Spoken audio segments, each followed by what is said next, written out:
মানস মুখার্জিকে চিনুন।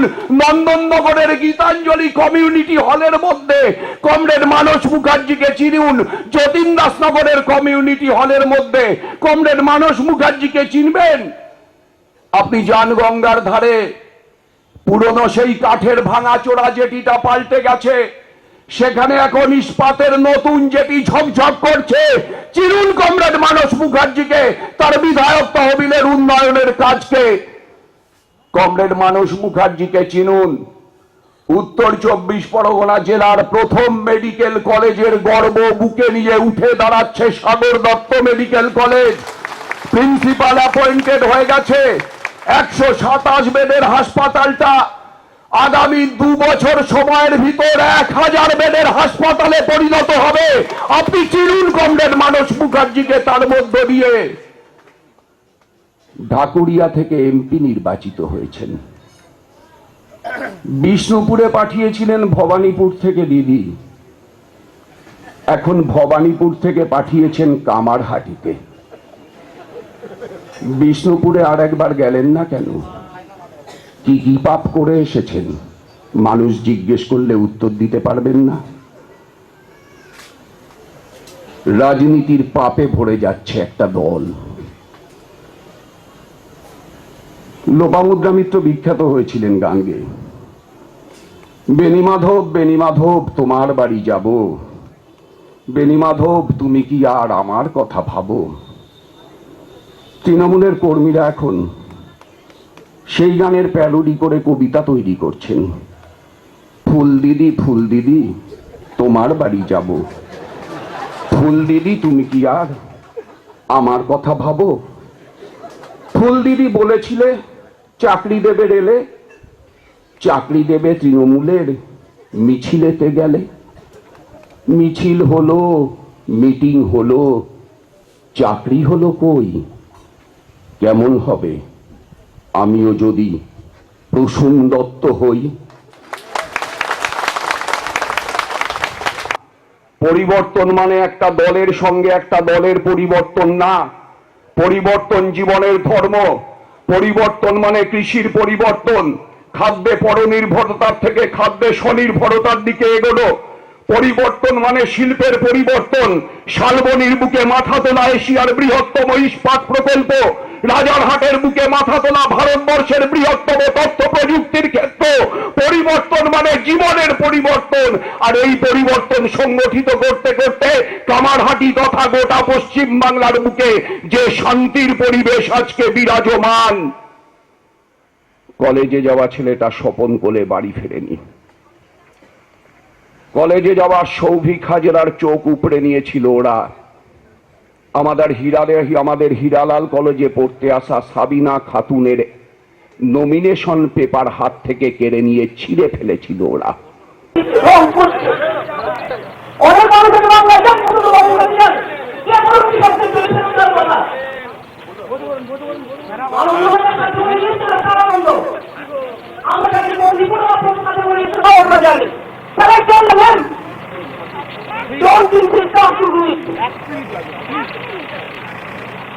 এই ভাই আপনার গান আর আমাদের যারা আছেন তারা বসে এখানে সকাল থেকে আমাদের আন্দোলনকারীদের উপর হামলা হয়েছে।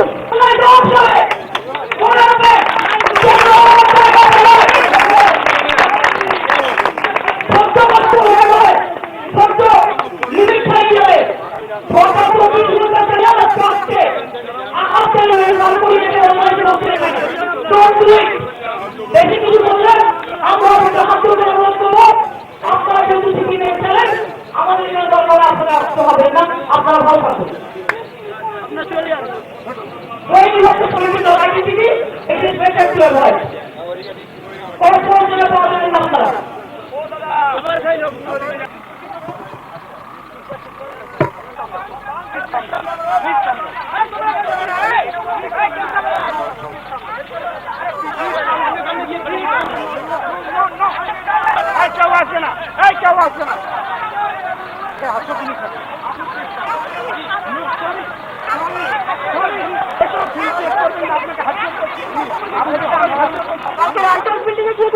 আপনারা মিটিং করে এখানে এসছেন গন্ডগোল করতে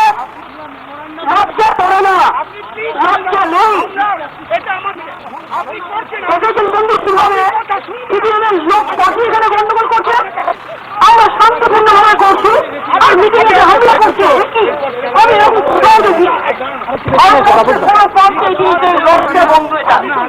আজকে সেমিনি যদি প্রভু আপনাদের মিটিংয়ে হয় কি হবে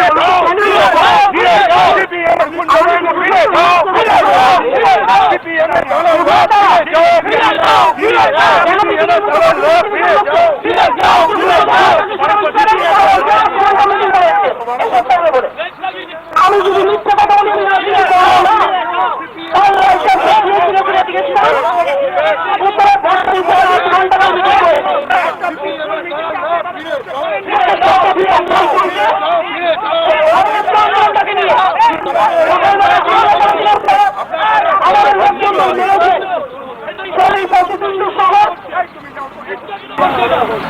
কারণ যারা চলে আসো মদন চলে আসো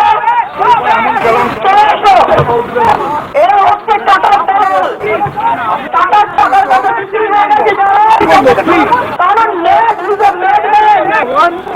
লোকেরা এখন পাগল হয়ে গেছে চলে আসো রাজনৈতিক ভাবে দেউলিয়া হয়ে গেলে পাগল হয়ে যায়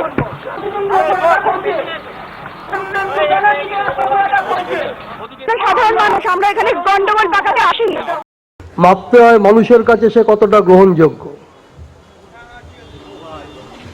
আর এই কামারহাটির মানুষের স্নেহ ভালোবাসা আশীর্বাদে আমি ছোট থেকে বড় হয়েছি। কাজেই কামারহাটির মানুষের আশীর্বাদ স্নেহ ভালোবাসা যদি থাকে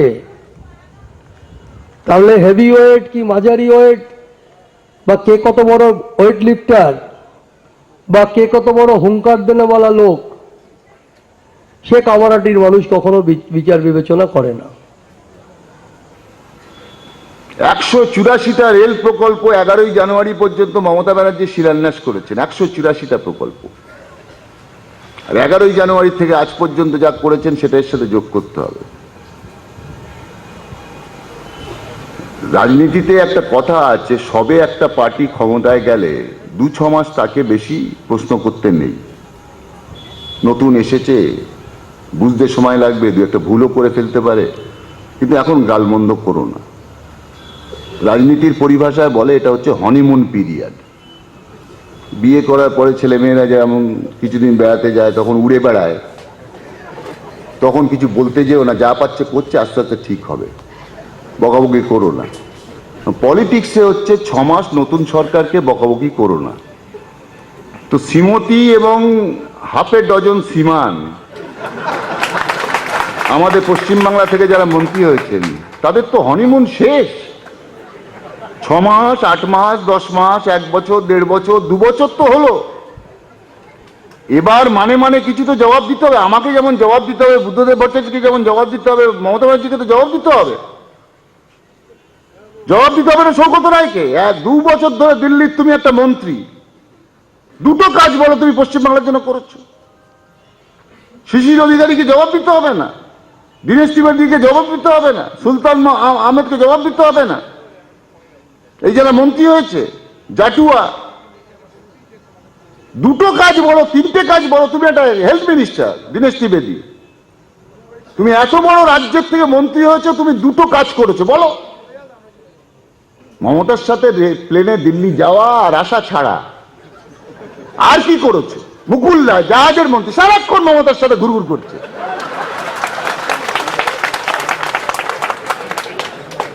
তো তোমাকে তো ভোটের সময় বলতে হবে, হে জাহাজ মন্ত্রী তুমি কি কি কাজ করেছো।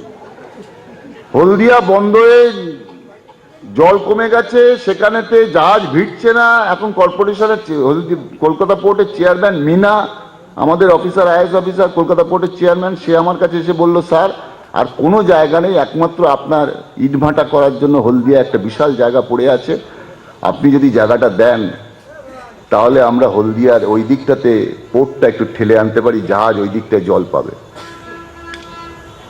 না দেবো, দেশের জন্য দিয়ে দেবো জমি হাউজিং ডিপার্টমেন্টে। মন্ত্রী মুকুল রায়, আমি জায়গা দিয়ে দিলাম, ওরও সব চিন্তা নেই, সারাক্ষণ মমতার সাথে ওই ঘুঘু করে বেড়াচ্ছে। এখন কাঁচরাপাড়ায় গেছি মিটিং করতে, কাঁচরাপাড়ার লোক বলছে যে যারা মমতার ছবি টাঙিয়েছিল তারা কাট আউট খুলে ফেলে দিয়ে বলছে তোর জন্য আমাদের বিপদ হয়েছে।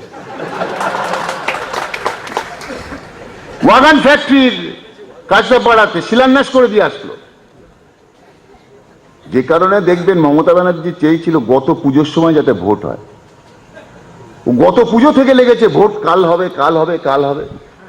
কখনো উনি ভাবেননি যে ভোটটা এই এপ্রিল মে মাসে হবে। তার পাথর পুঁতে গেছে, ভেবেছে যে এর মধ্যে জবাব দেওয়ার আগেই আমার ভোট হয়ে যাবে। এরম ভাবে পাথরগুলো জ্যান্ত হয়ে ওর দিকে ধেয়ে আসবে এ তো ভাবেনি। এখন প্রশ্ন উঠছে যে তোমার কাঁচরাপাড়ার ফ্যাক্টরির কি হলো, কার সাথে চুক্তি হয়েছে? আমরা তো প্রশ্ন করছি, তুমি উত্তর দিয়ে দাও। তুমি স্ট্রেট কাগজ ফেলে দাও, কাগজে বিজ্ঞাপন দিয়ে দাও। ফালতু কথা সিপিএম বলছে।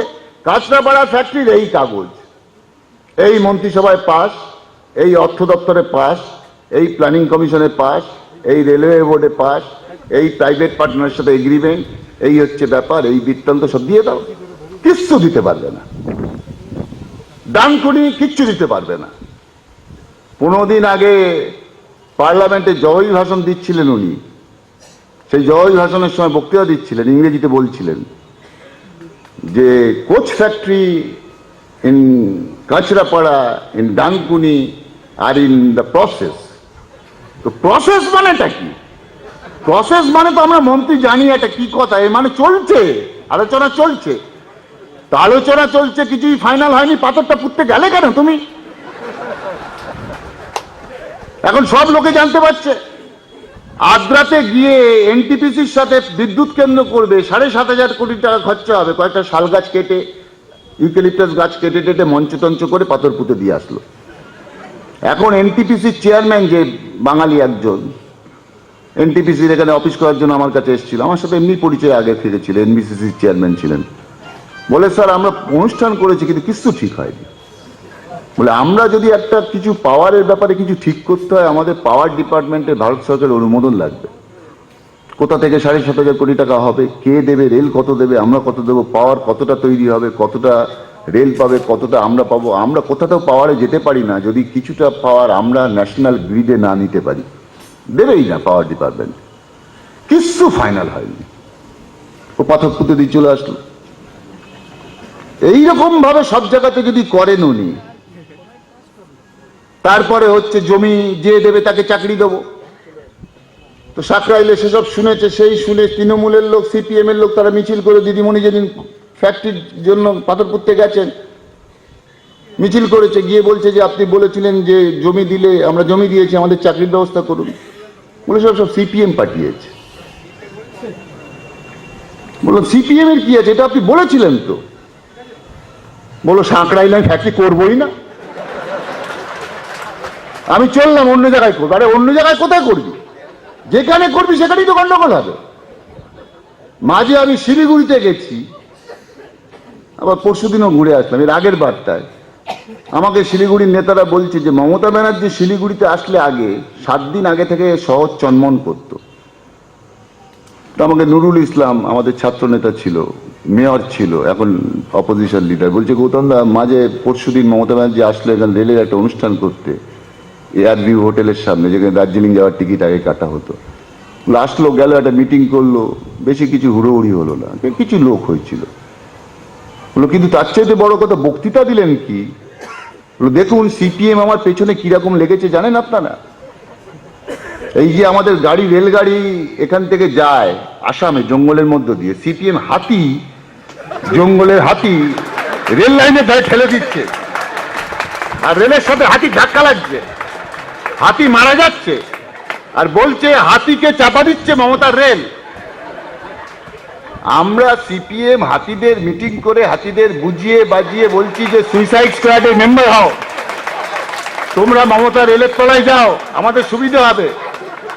এর আপনি কি জবাব দেবেন আপনি বলুন? এর কোনো জবাব দেওয়া যায়? মাঝে কলকাতা একটা মিটিং করতে গিয়ে পাশে শোভন চট্টোপাধ্যায় মেয়র হয়েছে, তাকে বসিয়ে বলছে শোভন সাবধান, সিপিএম কে চেনো না, টালার ট্যাঙ্কে বিষ মেশাবে। টালার ট্যাঙ্কে বিষ মেশাবে মানে মুখ্যমন্ত্রী, মন্ত্রীরা রাইটার্স বিল্ডিং এ সব টালার জল খাই, সব মরবো বলে বলছে দিল্লির পুলিশ রেখে দাও, কলকাতার পুলিশকে বিশ্বাস করো না।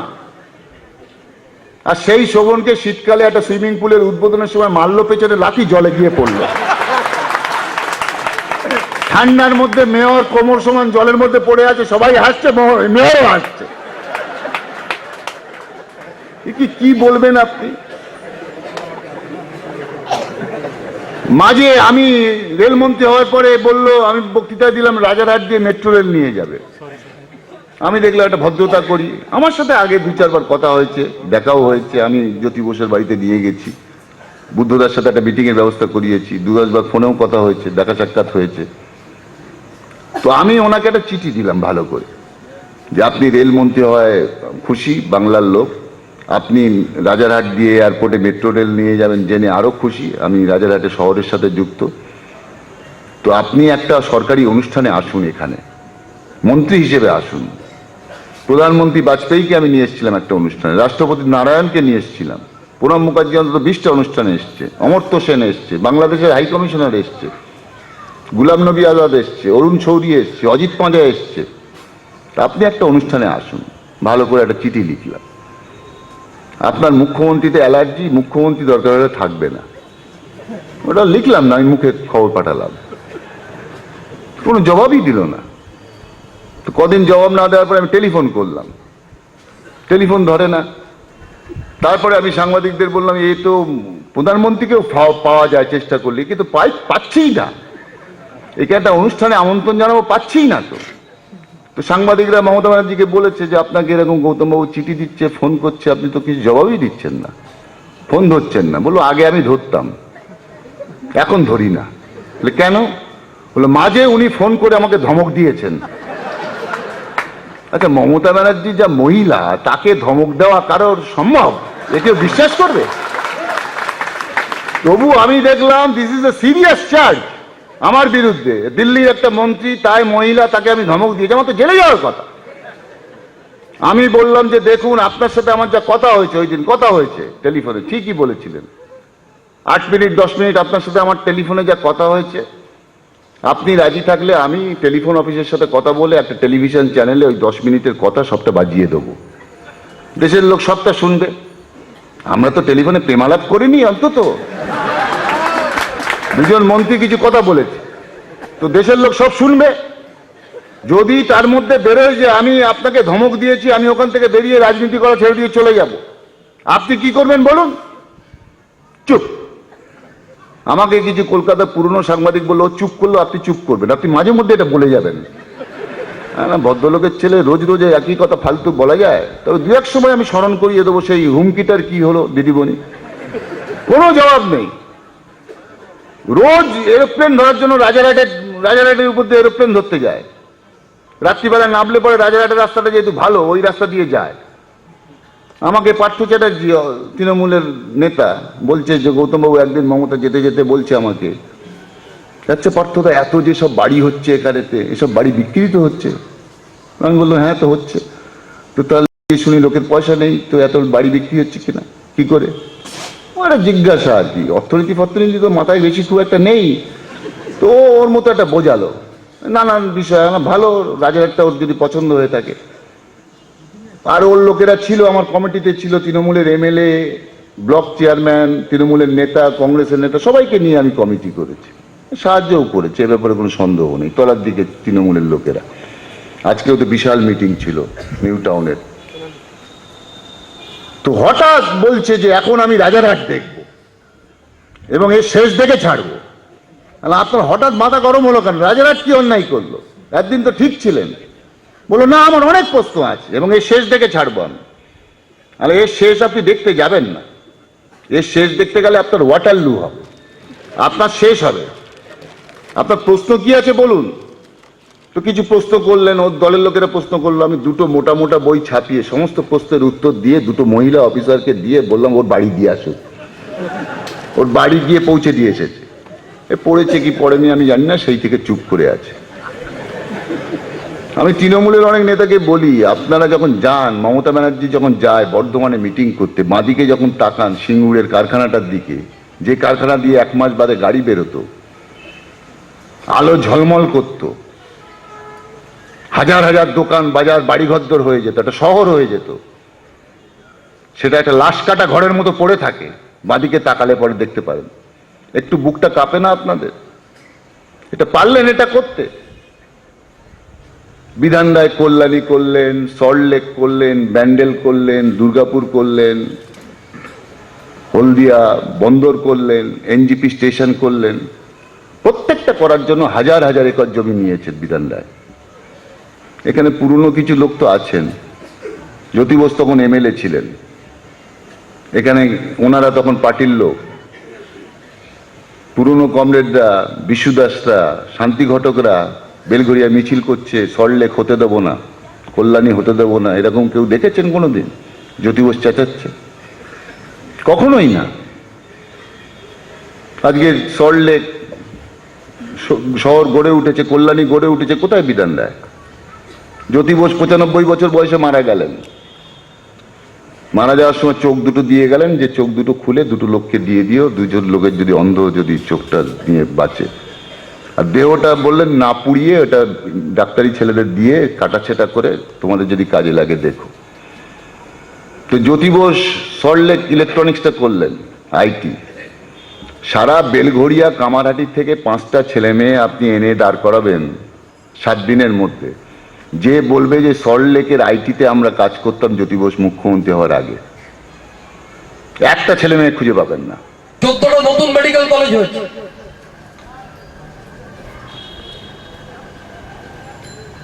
এগারোটা ইঞ্জিনিয়ারিং কলেজ ছিল, আজকে 96টা ইঞ্জিনিয়ারিং কলেজ। শুধু এই 4.5 বছর যে সরকার আমাদের জুন জুলাই মাস পর্যন্ত কাজ করবে, এই সময়কালে নতুন করে 98টা ডিগ্রি কলেজ হয়েছে, 5টা নতুন বিশ্ববিদ্যালয় হয়েছে। ভাবতে পারতাম আগে আমরা যে 10 লক্ষের উপর ছেলে মেয়ে মাধ্যমিক পরীক্ষা দিচ্ছে?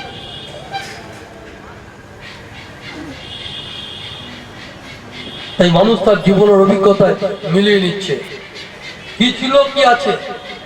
আর যে কলেজের ছেলে মেয়েরা, বিশ্ববিদ্যালয়ের ছেলে মেয়েরা, তারা কলেজ ক্যাম্পাসে দেখছে, বিশ্ববিদ্যালয় ক্যাম্পাসে দেখছে যে পড়াশোনার 12টা বাজানোর জন্য এসেছে।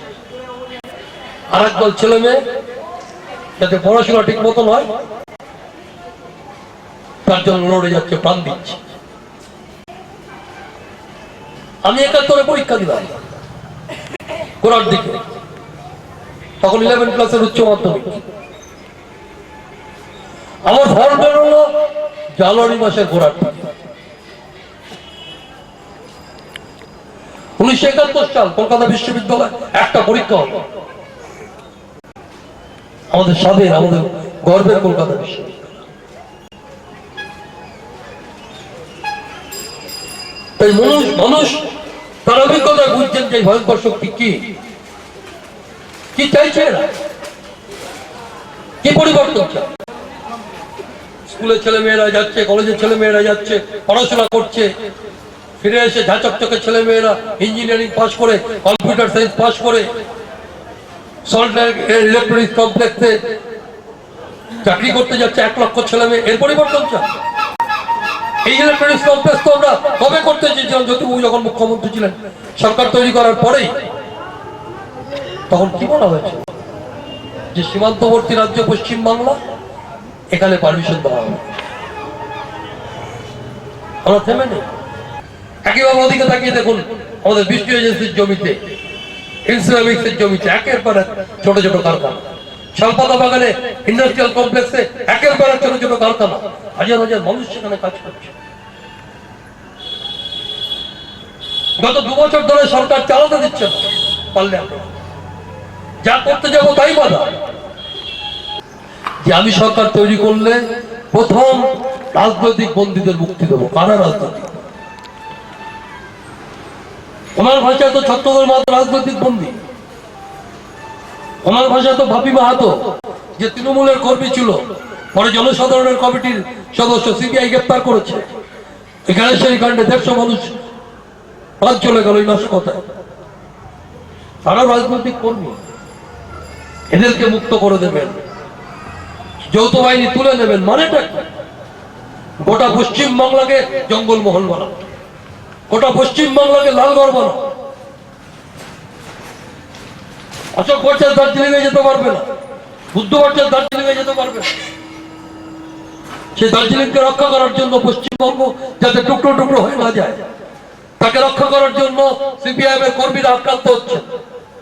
এর আগে যখন জিএনএলএফ এর আন্দোলন হচ্ছে, সিপিআইএম এর কর্মী খুন হয়েছে, সিপিআইএম এর পার্টি অফিস খুলতে পারছে না।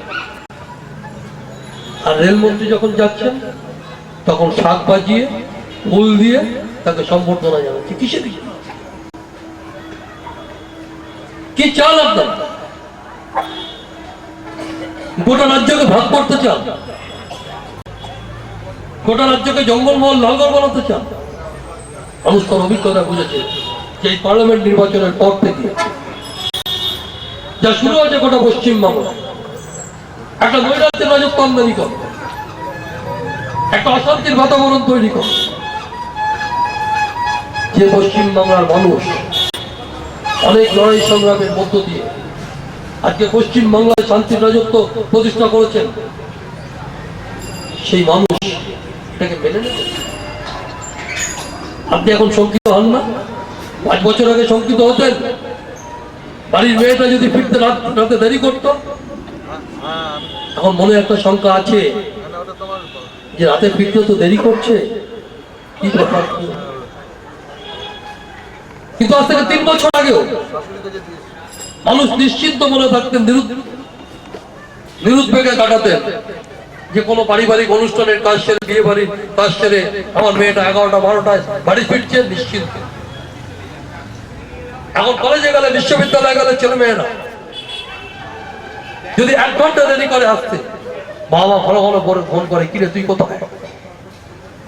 কোনো গোলমাল হয়নি তো কলেজে? কোনো গোলমাল হয়নি তো বিশ্ববিদ্যালয়ে? এই খাল কেটে কমি কোনো পশ্চিমবাংলায় নিয়ে আসবে?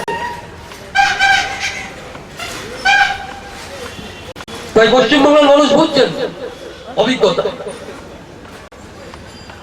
তাই দেখবেন পার্লামেন্ট নির্বাচনের পর, পৌরসভা নির্বাচনের পর আমাদের এই অঞ্চলে যে কটা বিদ্যালয়ের পরিচালন সমিতির নির্বাচন হচ্ছে, সব কটি নির্বাচনে আমরা জিতেছি এবং আগের নির্বাচনে যা ভোট পেয়েছিল তার থেকে বেশি ভোট পেয়েছি। 3টে মেডিকেল কলেজ আগামী মে মাসের মধ্যে শুরু হবে। তার একটা আমার কামারহাটি চাকর দত্ত হসপিটাল মেডিকেল কলেজ। গোটা উত্তর 24 জেলায় এই প্রথম মেডিকেল কলেজ। কি চান? পরিবর্তন মানে এগুলো সব ধ্বংস করবে? আমরাও পরিবর্তন চাই, নিজেদেরকে পরিবর্তন। 34 বছর ধরে কাজ করেছি, ভুল হয়েছে, ত্রুটি আছে, দুর্বলতা আছে, চাল চলন, আচার ব্যবহার, কথাবার্তা, এমন কিছু ঘটনা ঘটেছে, মানুষ দুঃখ পেয়েছেন, ব্যথা পেয়েছেন, একটু শিক্ষা দিতে চেয়েছেন, সেই শিক্ষাতে আমরা শিক্ষা নিয়েছি। শিক্ষা নিয়ে নতুন ভাবে আবির্ভূত হয়ে আমরা উপস্থিত হতে চাই। আর এই নির্বাচনের পর পার্টিটাও নতুন ভাবে গড়ে উঠবে। যেমন পার্টি মানুষ দেখতে চায় কমিউনিস্ট পার্টিকে, সরকারটাও নতুন ভাবে গড়ে উঠবে যেমন সরকার মানুষ দেখতে চায়। সেই নতুন পার্টি গড়া, সেই নতুন সরকার গড়া, সেই সরকার করার ক্ষেত্রে আপনাদের সাহায্য সহযোগিতা একান্তভাবে আমাদের কাম্য। সেই সাহায্য সহযোগিতা নিয়ে আমরা সমকালেই চলবো। কে আমাদের রুখবে এই প্রত্যাশা নিয়ে আপনাদের সকলকে আমার নমস্কার।